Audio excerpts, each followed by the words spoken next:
Across Europe, the landscape is littered with the remnants of a bygone age.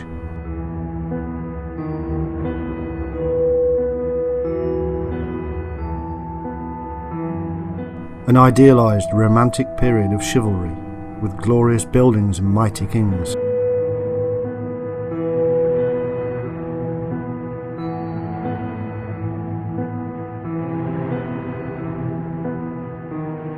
Beautiful castles can be found in every country, along rivers, atop mountains, and at the heart of medieval cities.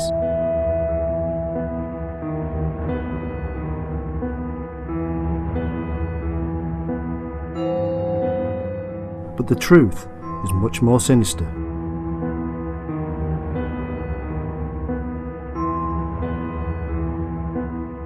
From the very beginning, mankind has waged war against its own kind.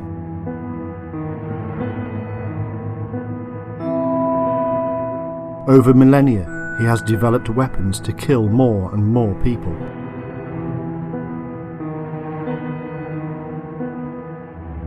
Running parallel to this, he needed to create methods of self-defense.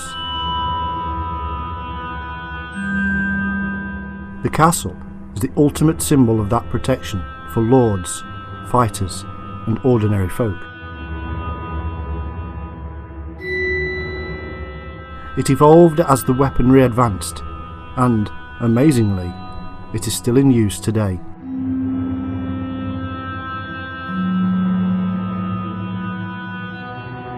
From awe-inspiring forts high on hilltops to fantasy castles with moats and mounds, all kinds of styles emerged all over the medieval world to combat all kinds of foe.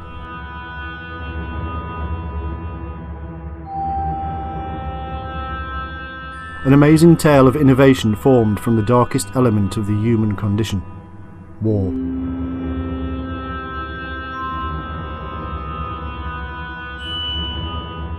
Crenellations, machinations, hoardings, mots and baileys. What does it all mean?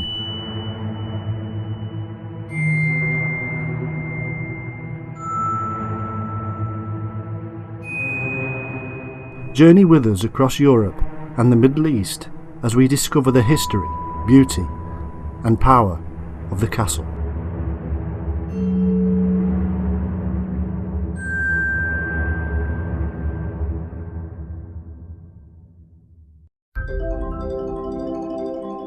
Many of our ideas about castles come from the movies because, quite simply, many people have never really visited a castle.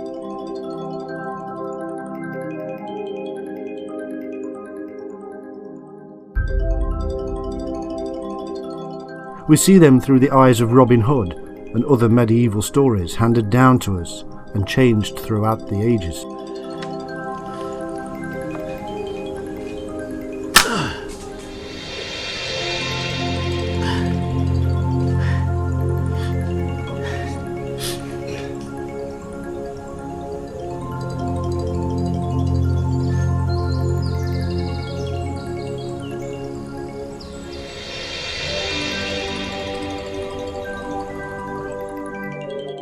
Robin is famous worldwide.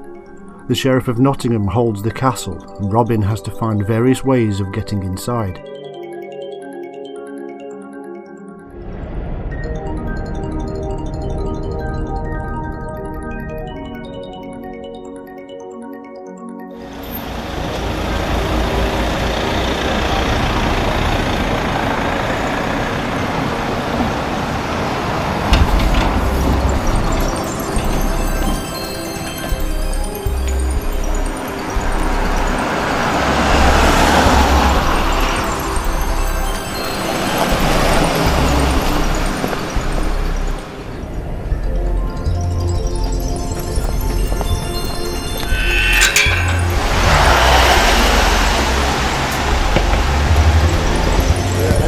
Church.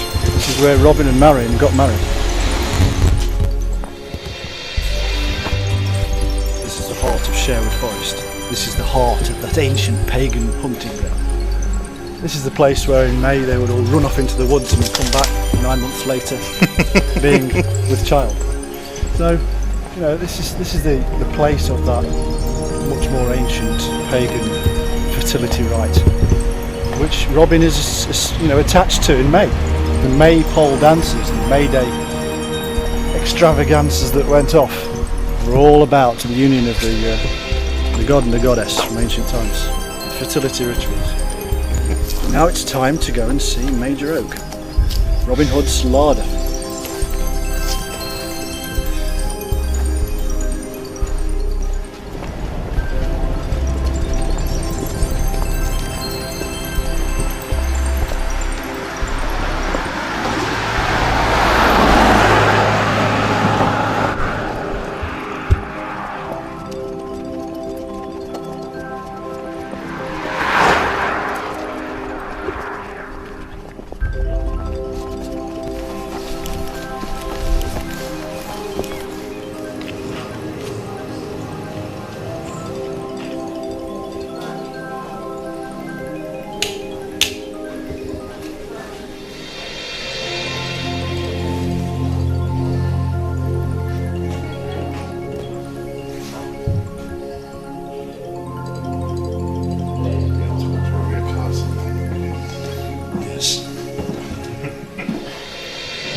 Much of this is true. The administration was normally held within the castle walls, the home of the nobleman. Robin, as an outcast or representative of the wider community, was on the outside.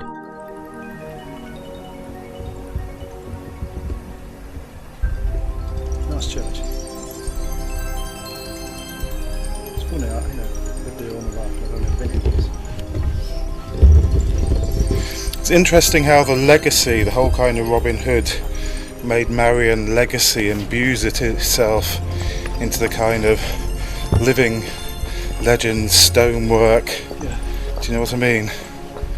That's right. Marion didn't even appear in the early Robin Hood texts anyway. Mm-hmm. So how Robin could have made Marion here?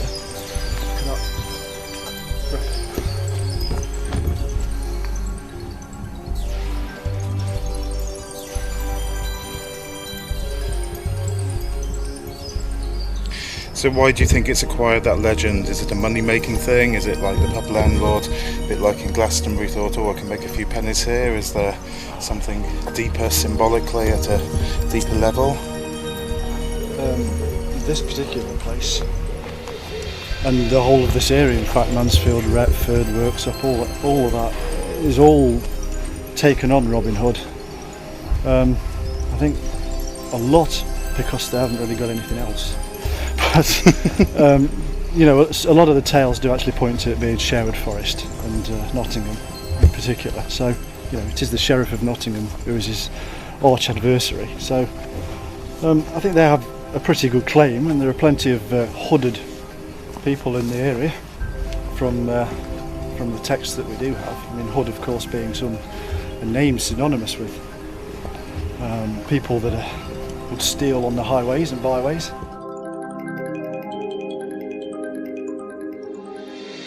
Across the Middle Ages, castles and fortified structures emerged across Europe and the Middle East.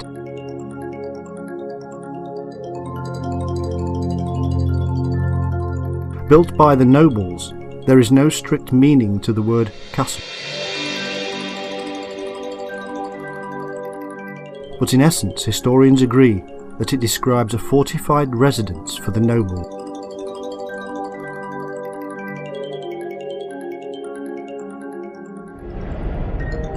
This separates it from a fortress used to protect ordinary people, and from palaces for which nobles were not fortified.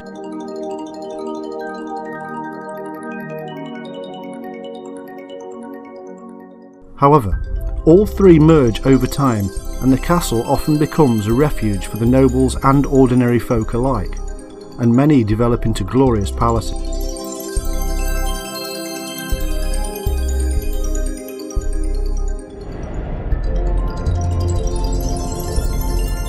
The truth is that the word has in fact changed over time, Even Disney now have a castle.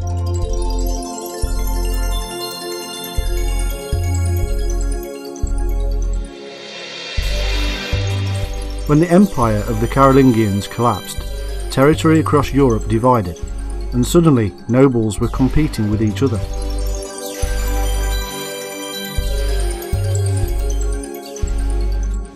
They built castles to protect and control their own area.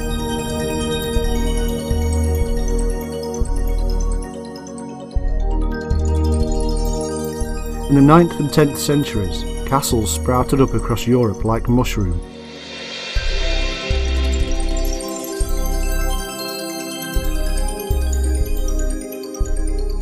Not only did these castles provide people with protection from marauding invaders, but also as a base from which to strike out at others.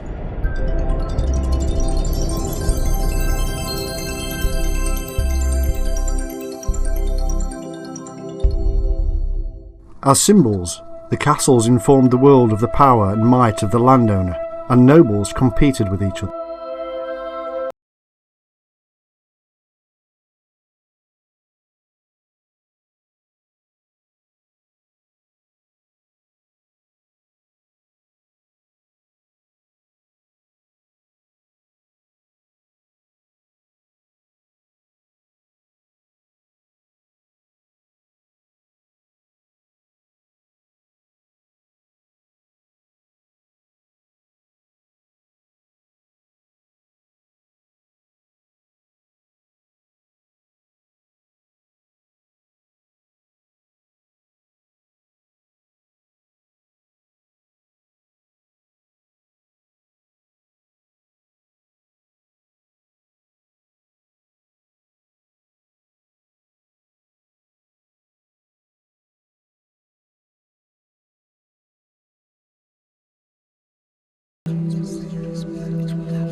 Position was of strategic importance.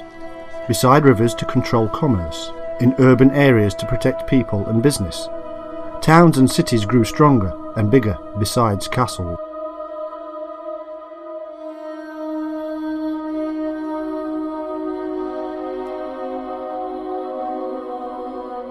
Originally, many were built from timber, but quickly became replaced with stone.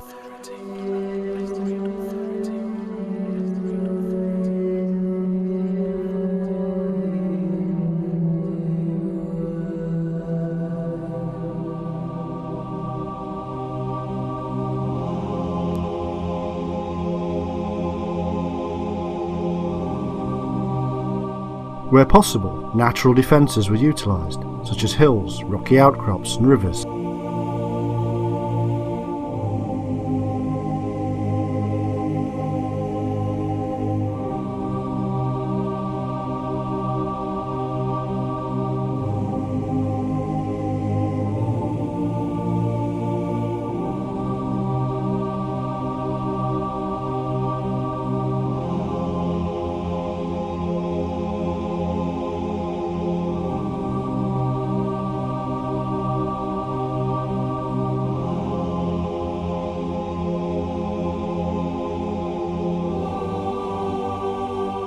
Normally, there would be a central keep, the last line of defence.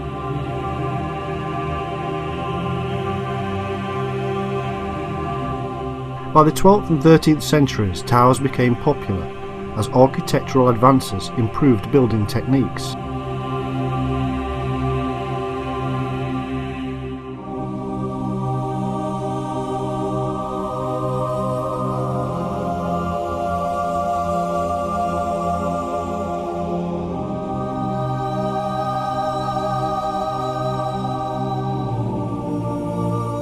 This allowed defenders to flank invaders from many sides with arrow fire.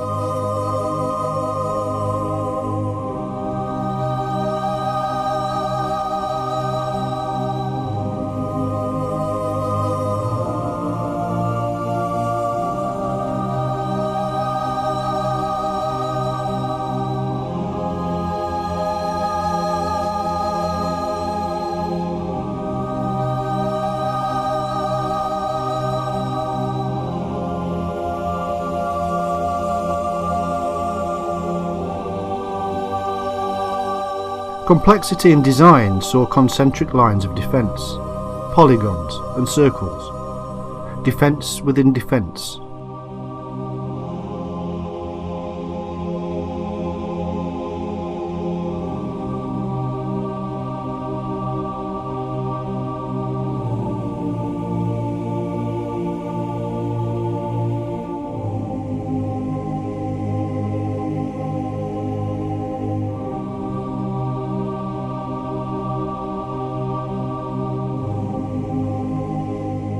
Alleyways within the walls were narrowed and winding to allow defenders to trap the enemy.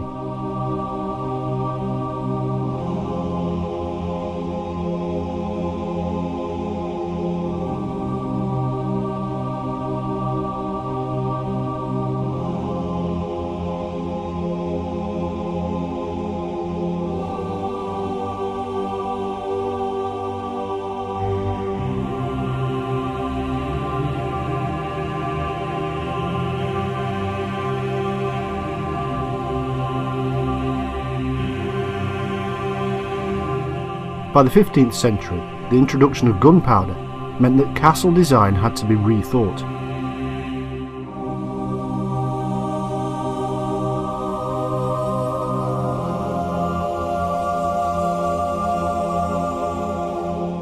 By the 16th century, the castle as we know it declined and replaced by forts of artillery batteries and fortified residences.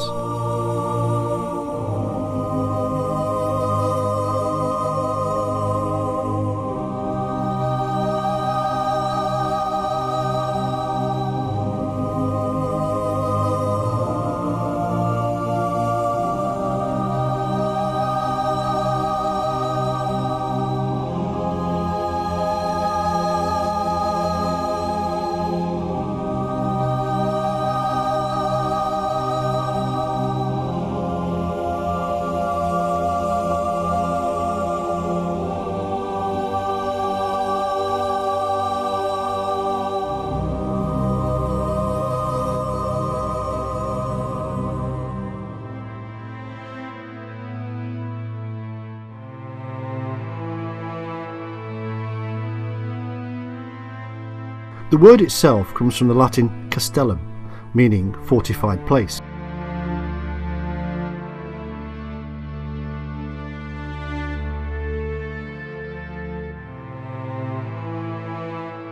This evolved across Europe into English castel, French chateau, and Spanish castillo.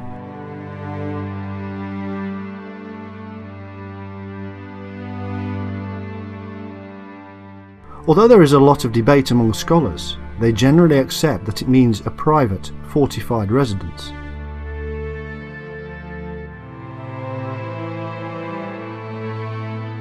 Arguments emerged because even people from the 11th century defined things differently from our modern historians.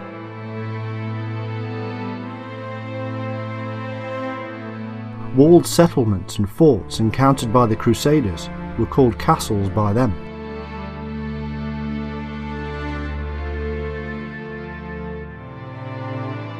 In France, the manor house has been called chateau or castle, and yet are not really castles. In fact, this comes from the symbolism of the castle. the idea that it implied might and power.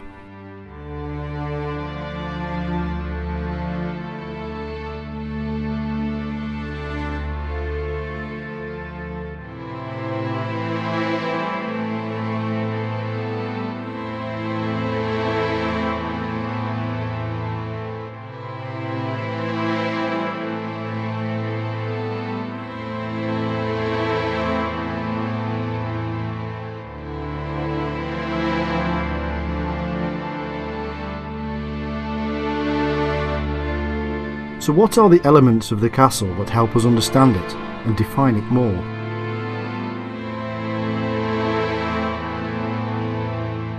One of the first is what we call the motte.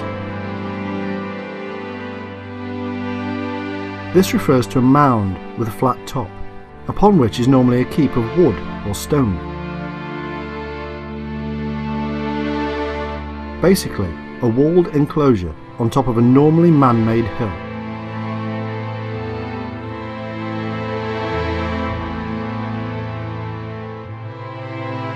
Digging out earth to form the mound left a ditch, and it is this ditch which is the real motte or moat. Sometimes filled with water, sometimes not. Technically, the mound or hill is the motte.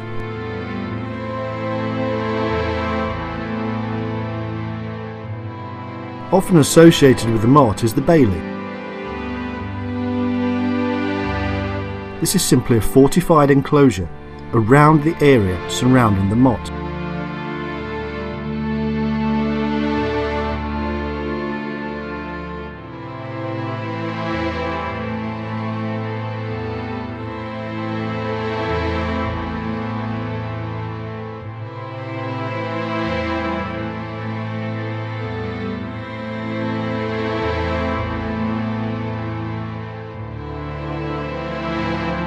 The lord or noble lived in the motte, and it was the last line of defence.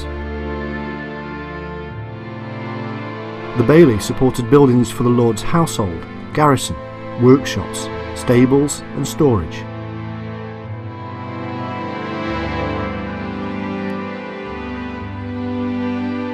Eventually, the nobles moved out of the keep and into more comfortable residences within the bailey, and this meant yet another bailey or enclosure was created to separate the nobles from the ordinary people.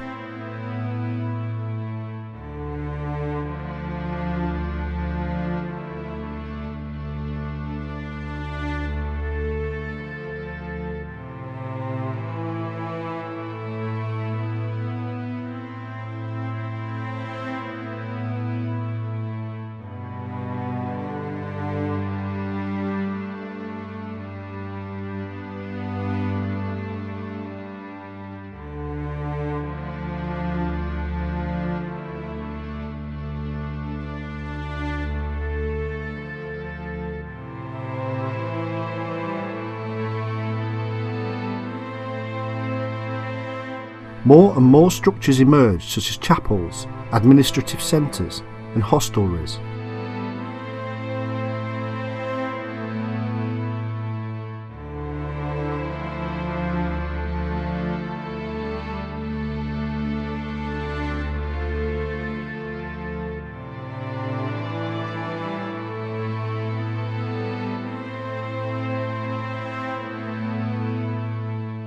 The castle was forming, changing and growing.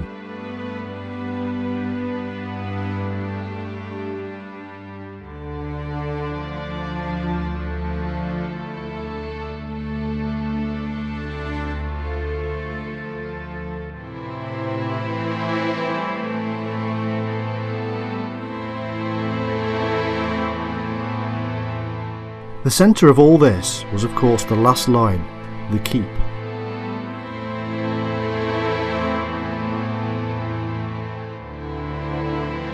This would have been the strongest part of the castle, with the thickest walls.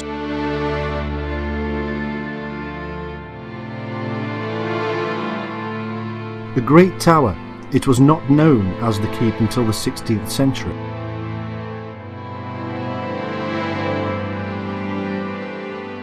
Instead, It was known as donjon, and this is where we get the word dungeon, a dark, fortified prison.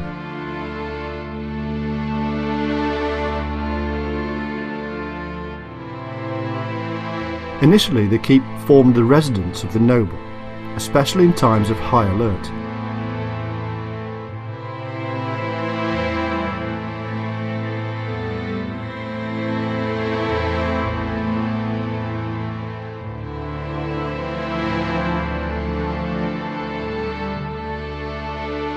Eventually, though, the nobles built more pleasant mansio, or mansions, within the bailey and close to the keep.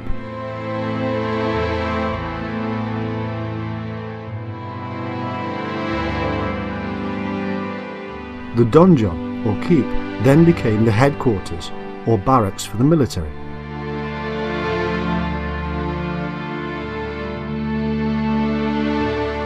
Eventually, another line of defence was added, known as the curtain wall.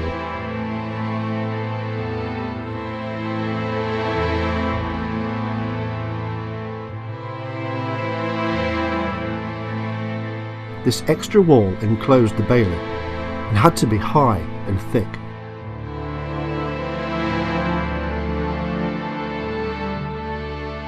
In addition to this, they had to be secure from what is known as undermining, weakening of the walls, and forcing a collapse.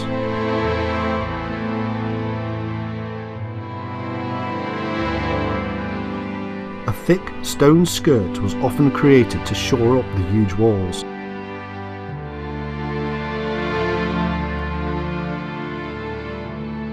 Along the walls they created walkways, battlements, towers, and by the 13th century, arrow slits.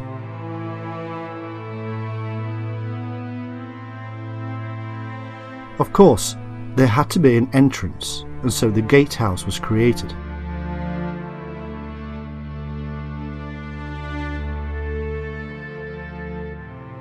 With projecting towers to guard from the blind spot, the gatehouse became a formidable sight to those wishing to enter.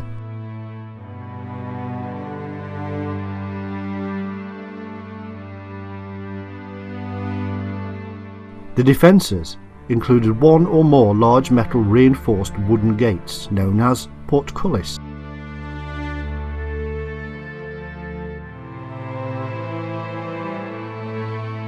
Arrow slits were included, and murder holes above the entranceway.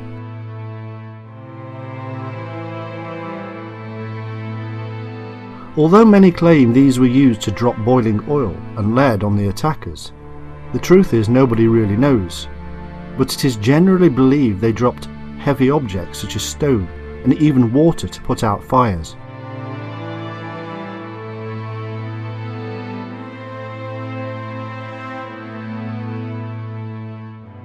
In each gatehouse there were small barracks for the guards.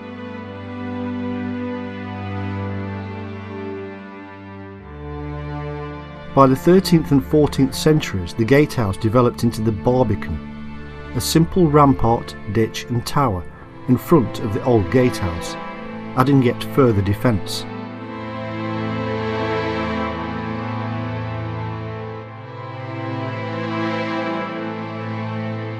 In addition to these basic elements of the castle, they developed a whole host of other imaginative features. The crenellations are the gaps at the top of the wall to allow the defender to hide and fight.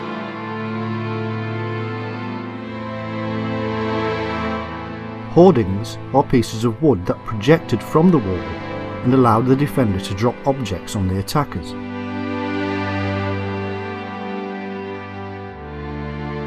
Machicolations were stone projections at the top of the wall with openings to allow objects to be dropped on attackers at the very base of the wall.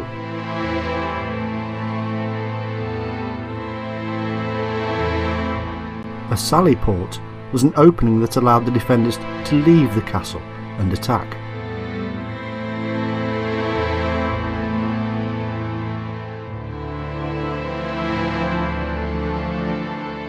It is the sheer number of castles across 11th and 12th century Europe that has led scholars to say that warfare must have been common and widespread.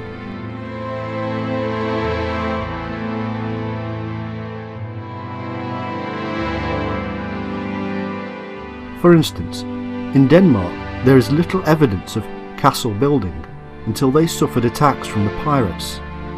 They started to build coastal defences as a result.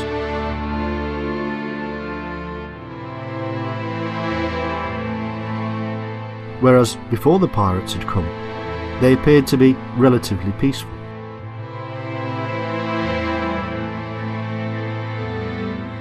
The fact that castles were built locally by local lords also gives rise to the massive diversity.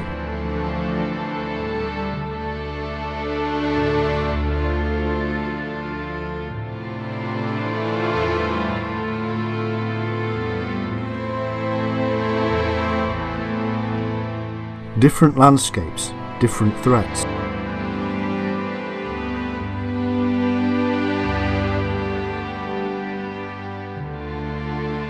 In the UK, castles were built on the Motte and Bailey form up until the 12th century, and yet in Europe, the architecture had already become more sophisticated.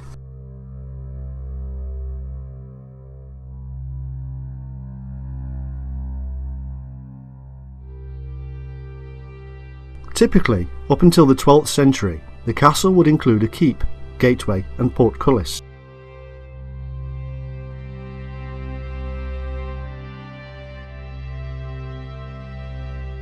Then, in the 13th century, the polygon was introduced with towers at the corners, with arrow slits at each level.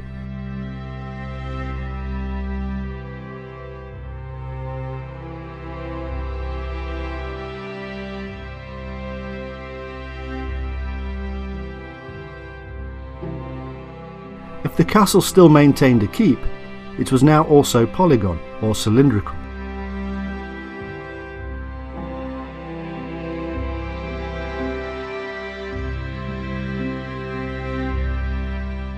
Gateways were now becoming flanked by two semicircular towers connected by a passageway above the gateway.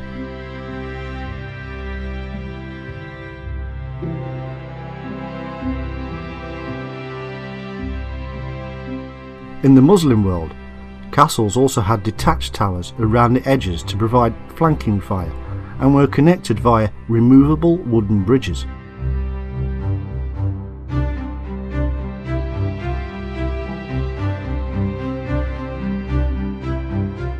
But why did castles suddenly change? What happened to force these extra and ingenious changes?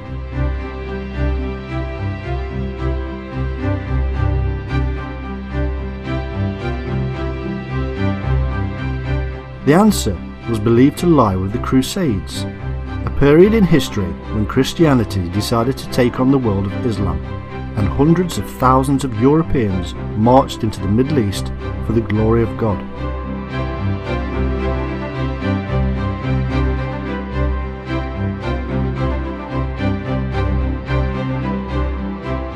In truth, most were escaping poverty, many were seeking self-glorification, and some loved war. The church and nobles were seeking land and power.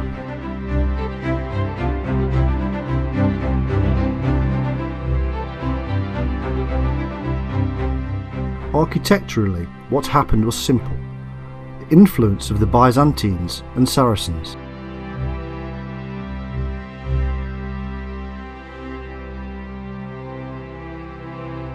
Suddenly, Europeans started to understand the power of the arch much more, and legends of great Arab architects emerged.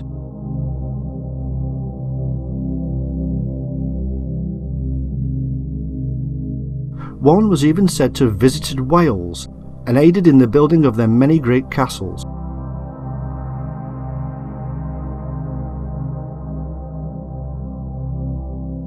There is no real evidence of this.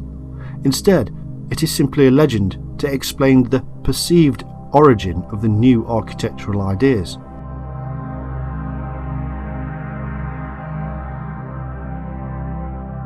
In truth, all over Europe there were still remnants of Roman buildings, which had most of the elements 20th century historians claimed had come solely from the Crusade influence.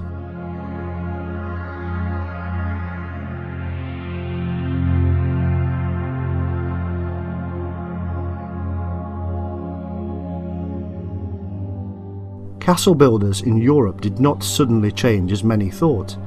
They slowly learned and developed new ways to meet the changing climate of war.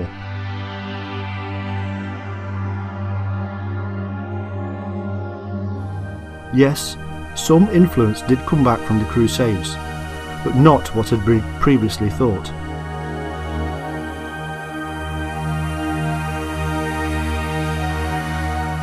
As European architects looked around them, they began to not only learn from the Roman architecture that remained, but they actually started to rebuild and change it, bringing new life in medieval Europe.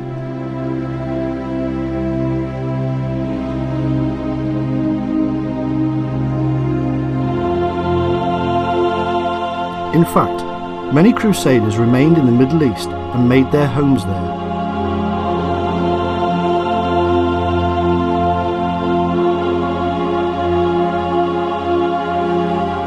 They started to build in European style and influenced the Muslims. Jerusalem, Antioch, Tripoli and more became homes to grand stone castles with towers, keeps and gatehouses.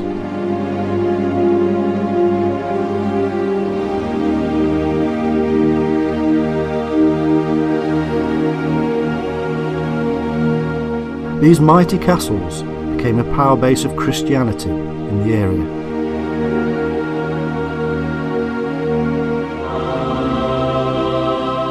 These Crusader castles were mainly built by groups of noblemen who had joined one of the powerful military orders, such as the Knights Templar or Teutonic Knights.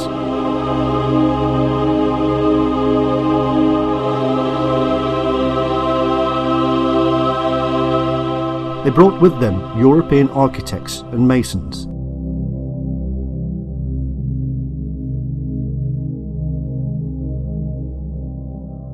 This was a subtle change of power.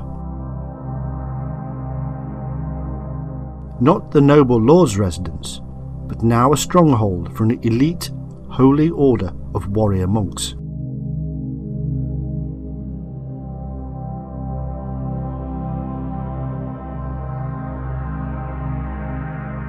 The Crusaders developed a series of concentric rings which would trap the assailants within the walls so they could be fired on from both sides.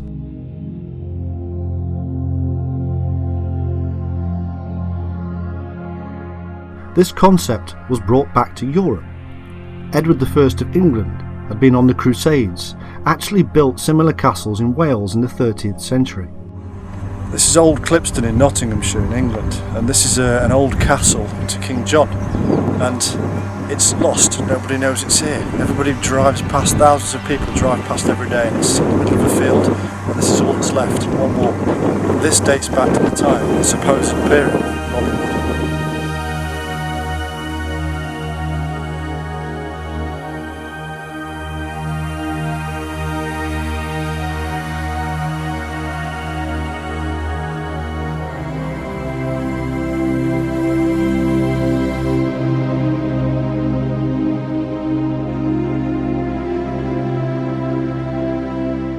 One thing that probably did come from Arabic architecture was the macchiolation or machiolation. Before their introduction, the top of the towers had wooden galleries. In Spain, where Islam had taken root, the borders between Christianity and the Muslims saw the rise in castles, and the Spanish adopted the separate tower. By the end of the 15th century, they had pushed the Muslims out of the country.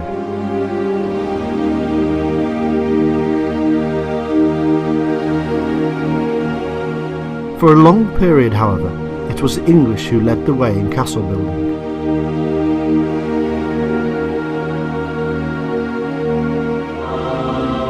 The French historian François Gebelin wrote, "The Great Revival in military architecture was led, as one would naturally expect, by the powerful kings and princes of the time, by the sons of William the Conqueror and their descendants, the Plantagenets, when they became Dukes of Normandy. These were the men who built all the most typical 12th century fortification castles remaining today."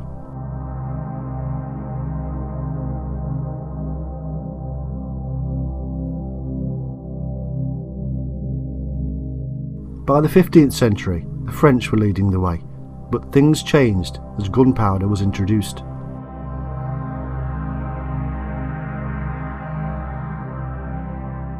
In the 14th century, as gunpowder was in its youth, castles were adapted slightly to allow gunfire from the towers with ports.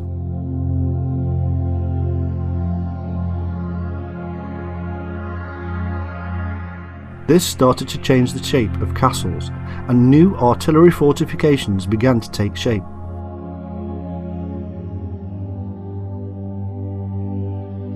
Bigger and bigger guns were developed, and these started to threaten the castle walls from further distances. The response was to build thicker walls and curves to deflect the cannonballs.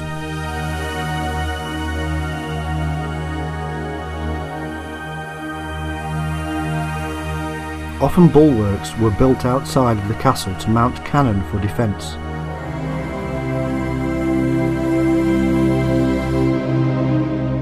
Overall, it is estimated that between 75,000 and 100,000 castles were built in Western Europe alone.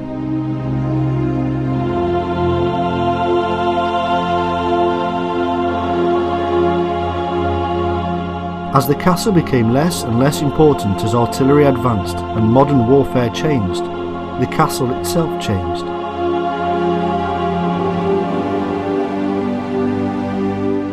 It was adapted into a myriad of uses: manor houses, chateaux, royal residences, administrative centres, town halls, museums, and even government buildings.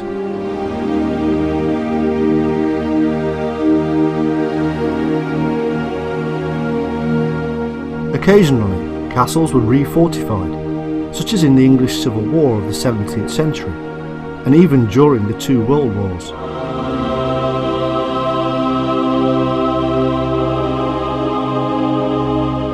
But the grand day of the castle was over, and replaced with grand country estates and mansions.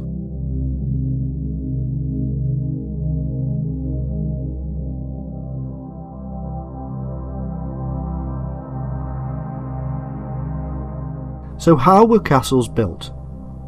The first thing to do was to find a suitable location.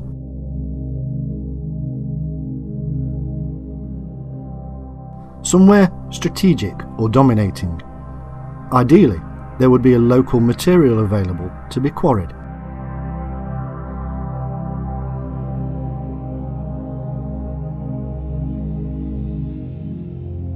Manpower was generally locally sourced from the unskilled labourers. It is estimated that a standard-sized motte would have taken 50 people about 40 days to construct. One particular castle needed 400 masons, 2,000 less skilled workers, 100 carts, 60 wagons, 30 boats, 200 quarrymen, 30 smiths and carpenters.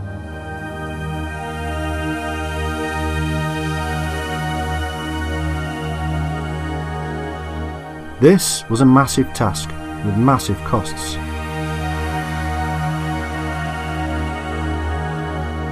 Add into this the garrison of soldiers, the materials and food.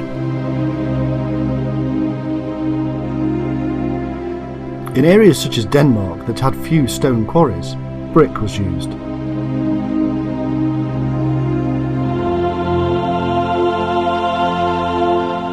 Castles were the centres for administration for the lord of the land. Below the lord were the tenants of his land. They in turn had workers, and all of them paid taxes.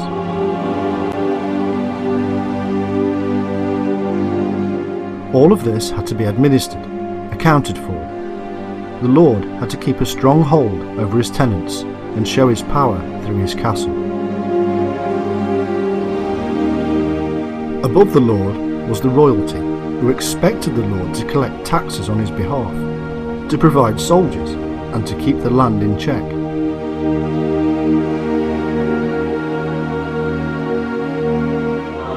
It would often be that two lords would fight each other, and yet be liege to the same monarch.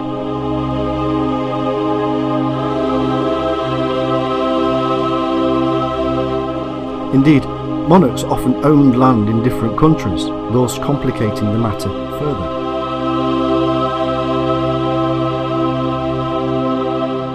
The lord needed a strong and reliable household to carry out the day-to-day chores. This was run by a chamberlain.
A third of the estate was often given as a marriage gift to the lord's wife. It was her place to administer that property.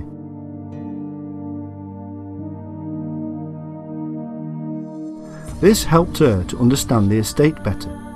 If the lord was away, she would be able to run the castle and estate in his name without question from underlings.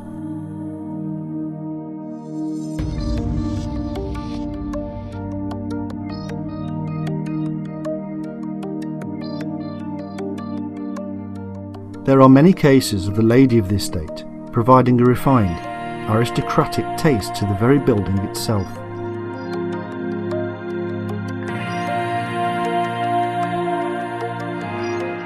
Castles were found near mills and farms for protection and influence. In royal woods and deer parks for protection and upkeep.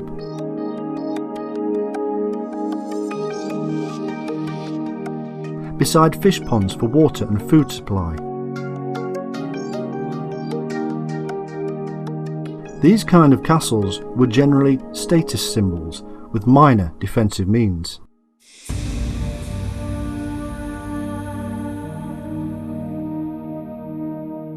Most often towns grew up around castles for protection, but sometimes they were even planned that way.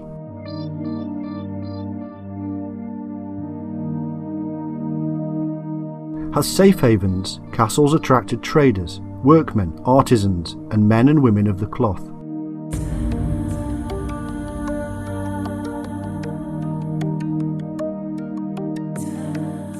Towns would benefit from most of this, but towns have also been known to die as the castle lost its important role in society and trade went elsewhere.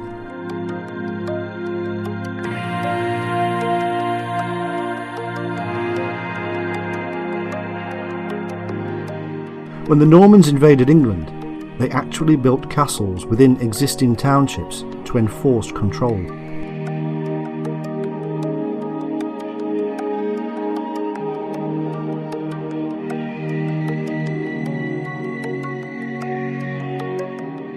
The church ensured that they had their own position within the castle, firstly placing a parish church and later cathedrals within or close to the walls of the castle ensured its defence.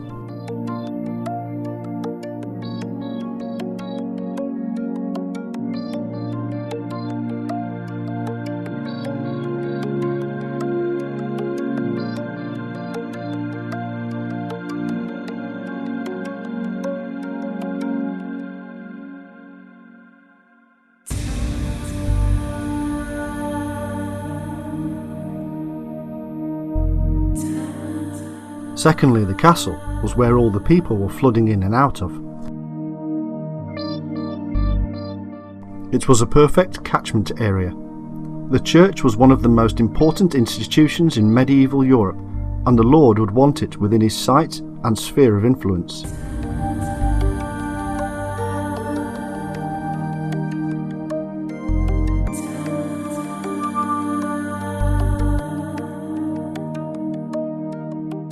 Not only did the Lord have to compete with other lords, but also with the church that had influence over the people.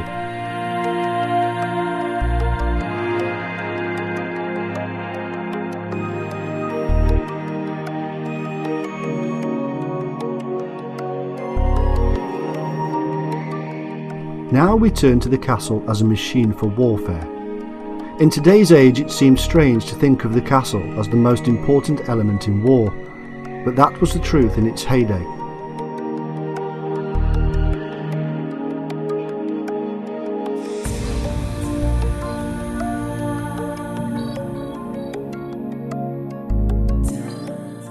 The weaponry of the castle could reach roughly about 1,300 feet around its perimeter.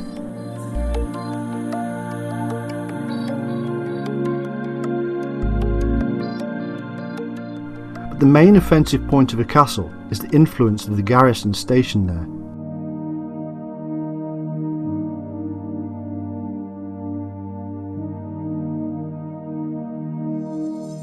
This garrison could ensure that lines of communication between estates were maintained, but they were generally small.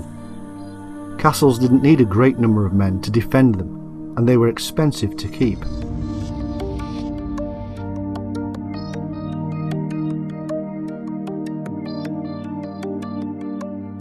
The smaller the force needed to defend a castle meant that it could hold out in a siege longer due to needing less supplies.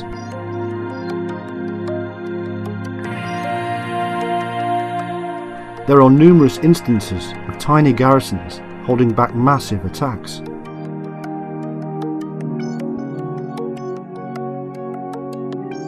The general structure of a garrison was simple.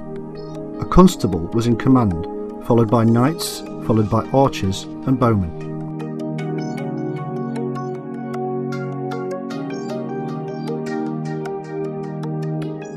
There were two ways generally of attacking a castle: launch an all-out assault or lay a siege.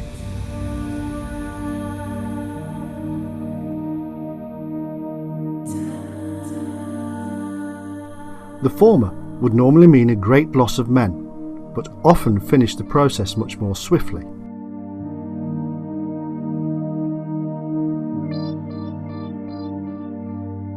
The latter would lose less men, but take longer.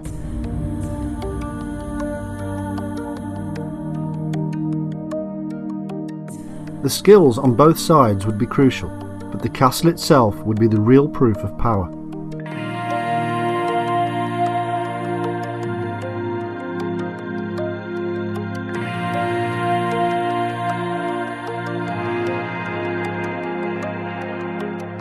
A good castle could survive a siege for years.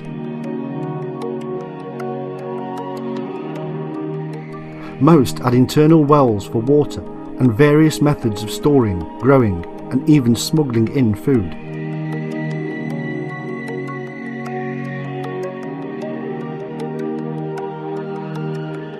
However, without some kind of relief from the outside, the castle and its inhabitants would eventually fall.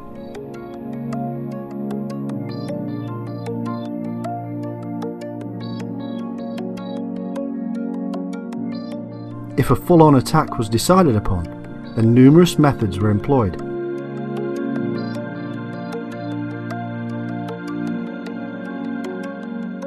For early wooden castles, the obvious choice was fire.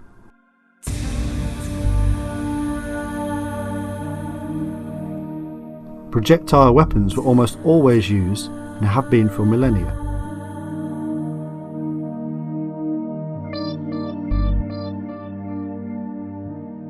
The trebuchet siege engine was popular and allowed the attacker to project weapons within the walls.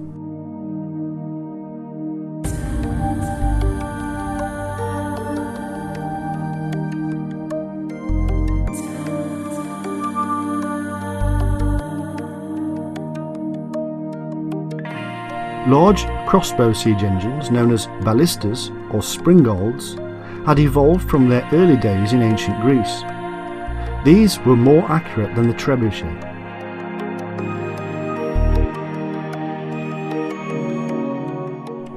When gunpowder came along, the cannon replaced them all.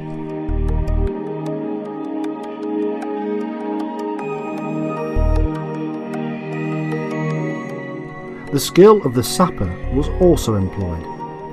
This was a man who would mine beneath the castle wall and erect wooden supports.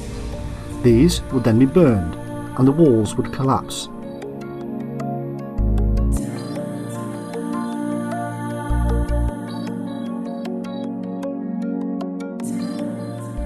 For this reason, many castles were built on rock or employed wide moats to stop the sappers from digging tunnels.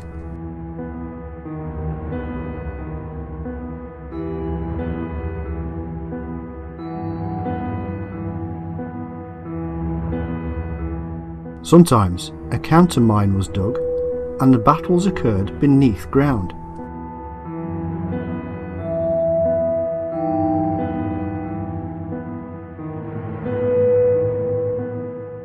There are numerous other methods and always a counter weapon was found.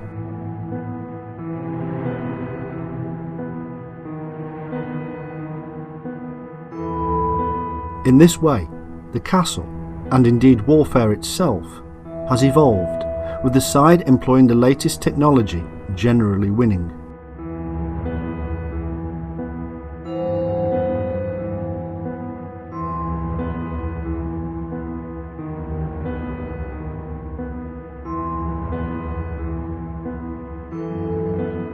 What we have now in Europe and elsewhere is a remnant of those medieval days with glorious and romantic castles in some wonderful locations.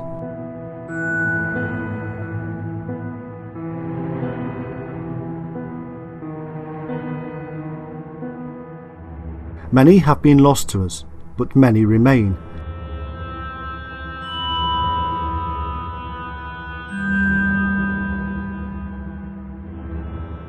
And each one has a story to tell.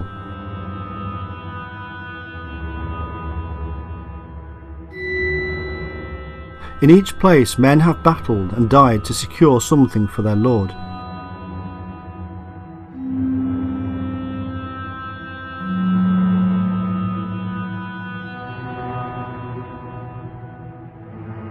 Thousands of lives have been lived out within these walls. Masons, carpenters, priests and prostitutes.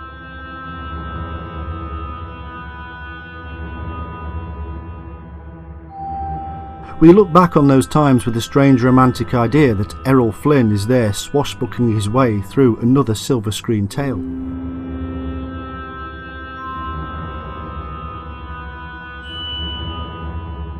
The truth is that lives were hard, short, and very rarely free. Castles are, in reality, symbols of an age of warfare and death, of fear and terror.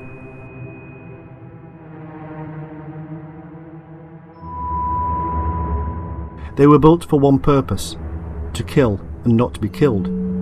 There is, in truth, nothing romantic about that.